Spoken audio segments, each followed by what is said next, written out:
제18장. 이때는 이스라엘의 왕이 없는 시대였다.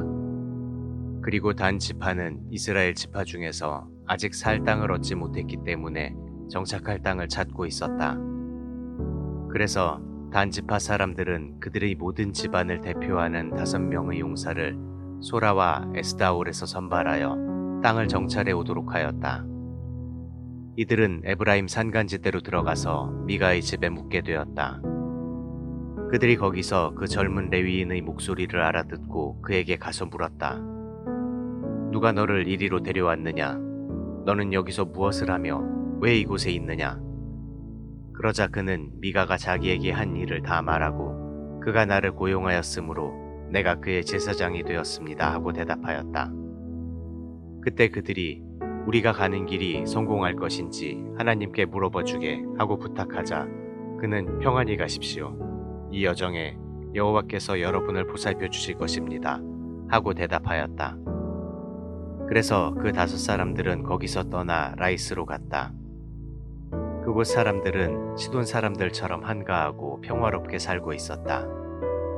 그들은 아무것도 부족한 것 없이 번영을 누리고 있었으며 시돈 사람들과도 멀리 떨어져 있어서 다른 민족과 별로 접촉이 없었다.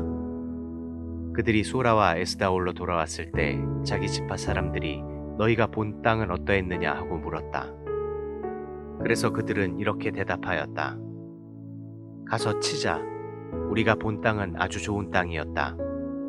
자, 망설이지 말고 빨리 가서 그 땅을 점령하자. 너희가 그곳에 가면 태평스럽게 살고 있는 백성들을 보게 될 것이다. 그 땅은 아주 넓고 아무것도 부족한 곳이 없었다. 이렇게 좋은 땅을 하나님이 우리에게 주셨다. 그러자 단 지파 사람 600명이 무장을 하고 소라와 에스다올에서 출발하여 북쪽으로 올라가서 유다 기럇 여아림 부근에 진을 쳤다. 그래서 기럇 여아림 서쪽에 있는 그곳 이름이 오늘날까지도 마하네 단이라 불려지고 있다.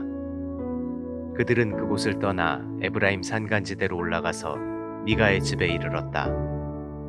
그때 전에 라이스 땅을 정찰하러 갔던 그 5사람이 자기 지파 사람들에게 말하였다. 너희는 이 집안에 에봇과 가정신들과 새긴 신상과 주조된 우상이 있는 것을 알고 있느냐?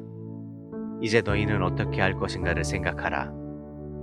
그러고서 그 5사람은 젊은 레위 사람이 사는 미가의 집으로 들어가 그에게 안부를 물었다.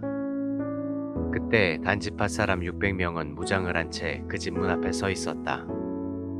그 5사람들이 신당으로 들어가 새긴 신상과 에봇과 가정신들과 주조된 우상을 가지고 나오자 무장한 단지파 사람 600명과 함께 문 앞에 서 있던 제사장이 그것을 보고 무슨 짓입니까? 하고 물었다. 그래서 그들은 이렇게 대답하였다.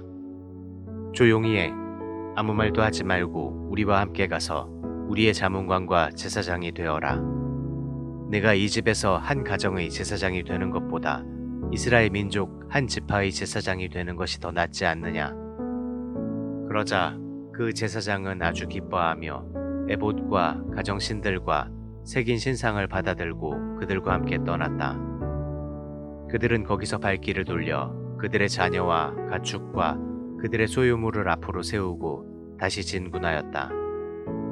그들이 미가의 집에서 제법 멀리 떠나왔을 때 미가가 자기 이웃집 사람들을 데리고 단지파 사람들을 뒤쫓아오며 멈추라고 소리질렀다.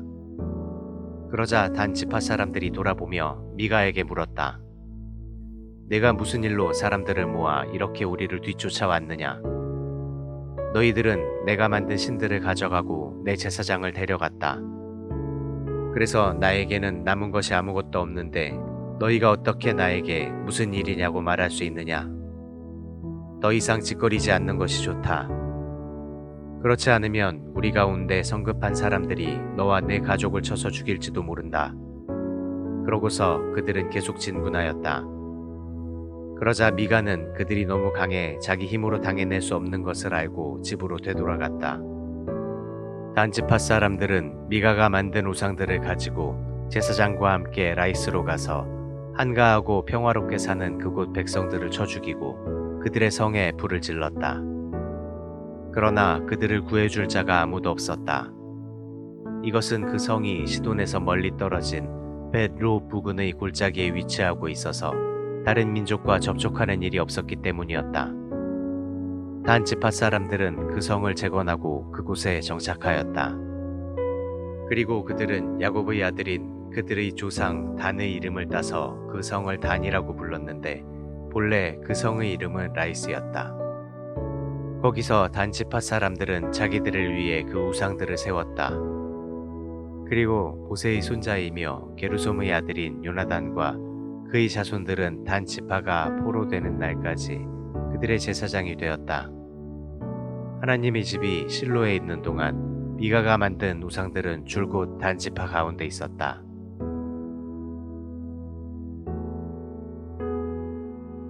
제19장 이스라엘의 왕이 없을 당시 에브라임 산간지대 외진 곳에 한 레위인이 살고 있었다. 그가 유다 베들레헴에서 한 여자를 데려와 자기 첩으로 삼았으나 그 첩이 간음을 하고 달아나 유다 베들레헴에 있는 자기 친정집에 넉 달째 머물러 있었다. 그래서 남편은 그 여자를 설득하여 다시 데려오려고 자기 종과 함께 나귀 2마리를 끌고 처갓집으로 갔다. 그 여자가 그를 자기 집으로 맞아들이자 장인은 그를 보고 기쁘게 영접하였다. 장인이 그에게 며칠 쉬어가라고 권하므로 그는 3일 동안 그곳에 머물면서 먹고 마시며 즐겁게 지냈다. 나흘째 되는 날 그들이 아침 일찍 일어나 떠나려고 하자 장인이 그에게 말하였다. 먼저 무엇을 좀 먹고 기운을 차린 다음에 떠나게. 그래서 그들은 앉아서 먹고 마셨다. 그러자 다시 장인은 그에게 오늘 밤을 여기서 보내며 즐기게 하고 말하였다. 그 사람은 일어나 가려고 했으나 장인의 설득에 못 이겨 거기서 하룻밤을 더 묵게 되었다. 닷새째 되는 날 아침에 그가 일어나 떠나려고 하자 장인이 기운을 좀 차리고 오후까지 기다렸다가 가게 하고 권하였다. 그래서 그가 함께 먹고 기다렸다가 일어나 자기 첩과 종을 데리고 떠나려고 하자 장인이 다시 권하였다. 여보게, 해가 저물어 가는데 이 밤도 여기서 지내게. 곧 어두워질 걸세. 오늘은 여기서 머물며 즐겁게 지내다가 내일 아침 일찍 일어나 자네 집으로 떠나게. 그러나 그 사람은 하룻밤 더 머물기를 거절하고 첩을 나귀에 태워 종과 함께 여부스, 곧 예루살렘 쪽을 향해 떠났다. 그들이 여부스 근처에 왔을 때 해는 거의 저물어가고 있었다. 그때 종이 주인에게 여부스에서 하룻밤 묵었다 가시죠 하자 주인이 이렇게 대답하였다. 안 돼. 이스라엘 사람이 없는 이 이방인의 성에 들어가서 쉴 수는 없어. 기브아까지 가겠다. 자, 빨리 가서 기브아나 라마 중 어느 한 곳에서 밤을 보내도록 하자. 그래서 그들은 계속 나아갔다. 그들이 베냐민 지파의 땅인 기브아에 가까이 갔을 때 해가 지고 말았다. 그들이 거기서 밤을 보내려고 들어가 성의 광장에 앉았으나 아무도 그들을 집으로 데려가 재워주는 자가 없었다. 바로 그때 한 노인이 밭에서 일을 마치고 집으로 돌아오고 있었다. 그는 본래 에브라임 산간지대 사람이었으나 지금은 베냐민 지파의 땅 기브아에 사는 노인이었다. 그가 광장에 있는 행인들을 보고 물었다. 당신들은 어디서 왔으며 어디로 가는 길이오? 그래서 그 레위인이 이렇게 대답하였다. 우리는 에브라임 산간지대 외진 곳에 사는 사람들인데 유다 베들레헴에 갔다가 집으로 돌아가는 중입니다. 그런데 우리를 데리고 가서 재워주는 사람이 없습니다. 우리는 나귀의 먹이도 충분히 있고 또 우리가 먹을 음식과 포도주도 있으며 그 밖에 우리가 필요로 하는 것을 다 가지고 있습니다. 그때 노인은 염려하지 말고 우리 집으로 갑시다. 당신들이 필요로 하는 것은 내가 제공하겠소. 광장에서 밤을 보낼 수는 없지 않습니까? 하였다. 그러고서 그 노인은 그들을 자기 집으로 데리고 가서 나귀에게 먹이를 주었다. 그리고 그들은 발을 씻은 다음 함께 먹고 마셨다. 그들이 한창 즐기고 있을 때 갑자기 그 성의 못된 녀석들이 몰려와 그 집을 둘러싸고 문을 두드리며 노인에게 외쳤다. 당신 집에 온 사람을 끌어내시오. 우리가 그를 강간하겠소. 그래서 노인은 밖으로 나가서 그들을 타일렀다. 내 형제들아, 제발 이런 더러운 짓을 하지 말아라. 이 사람은 우리 집에 온 손님이다. 자, 여기 시집가지 않은 내 딸과 이 사람의 첩이 있다. 내가 그들을 끌어낼 테니 너희가 좋을 대로 하여라. 그러나 이 사람에게는 그런 악한 짓을 해서는 안 된다. 그러나 그 불량배들은 노인의 말을 듣지 않았다. 그래서 그 레위인은 자기 첩을 붙들어 밖으로 밀어내었다. 그러자 그들은 밤새도록 그 여자를 겁탈하고 욕보인 후에 새벽에 놓아주었다. 동이 틀 때 그 여자는 자기 남편이 머물고 있는 그 노인의 집 문 앞에 와서 쓰러졌는데 날이 밝을 때까지 그대로 있었다.